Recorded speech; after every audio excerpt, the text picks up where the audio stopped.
repealing and amending bill of 2025, sir. Sir, we feel that this whole purpose of passing this bill is not at all necessary, because anyway you feel that you have a majority and you are bringing in bills and either abrogating them or amending them to your choices just because you have a majority, sir. Sir, I would like to speak about the great Mavlankar. When he had spoken about how the minority should be treated. He said just because you have a majority in the parliament, by raising of hands, if you are going to vote on the sentiments of the people, this is not a country which is democratic. This is what he had mentioned. And this government is proving his words exactly right, sir. Sir, if you look at the so many bills which have been brought and passed and enacted as law, you will find in the last 10 years, there have been several bills which have been enacted and made as laws, where the Supreme Court, former Supreme Court Chief Justice, he had, Mr. Ramana, he had mentioned that we are not passing bills with adequate debate, discussions, deliberations, or referring them to standing committees, and because of that, they are having problems in interpreting the law and passing judgments. And also we find that when you pass certain laws, you, within a year or two, you bring it back and again amend it. So if you can amend one particular law, it should stand the test of time, where at least for a decade or two, it should be alive, sir. But you are bringing in amendments which are again re-amended within a couple of years, shows that this government does not have a clue about the direction in which they are traveling, sir. Sir, to talk about the laws which have been brought in, which has been against the people, anti-democratic, anti-people, the farm laws is one standing example, sir. When you brought in the farm laws, opposition members, having discussed with the farmers, we had brought our sentiments, the farmers' sentiments, talking about not needing this particular bill where it will destroy the farming community.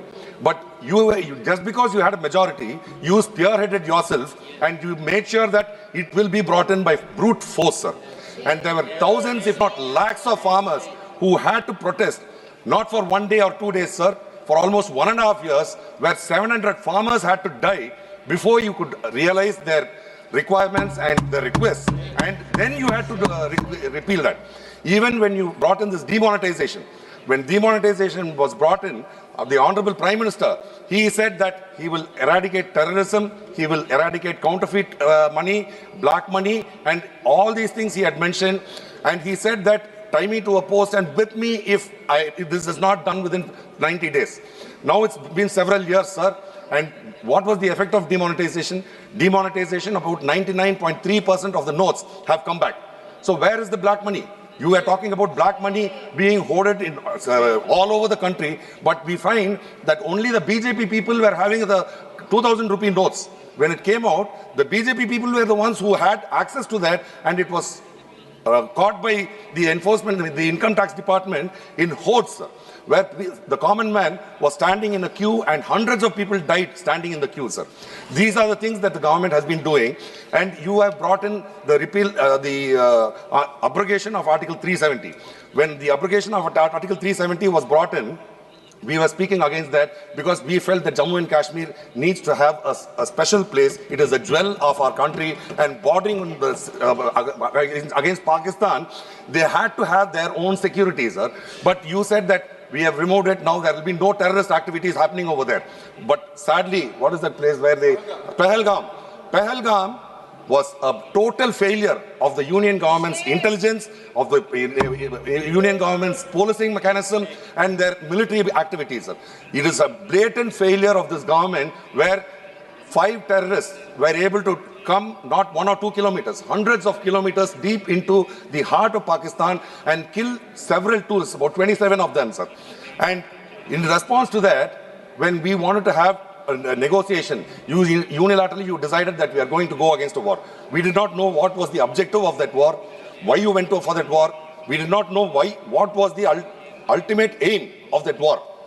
The only question we asked was, 27 people were murdered by terrorists. What happened to those 5 terrorists? None of them spoke about that. Sir, this is a bill, the abrogation of Article 370. After that, this is what has happened. So I'm talking about you bringing in repealing, amending, all these things. Anyway, you're doing it on your own just because you have a brute majority. I request the union government to at least listen to the opposition, have discussions and deliberations. Even now you are bringing in some laws where the names we can't even understand, sir. Be it the Bharatiya Nyay Sammiti or something. That one, and today now we are even changing that education of bill. There is a bill which I was not even able to something. Sabji.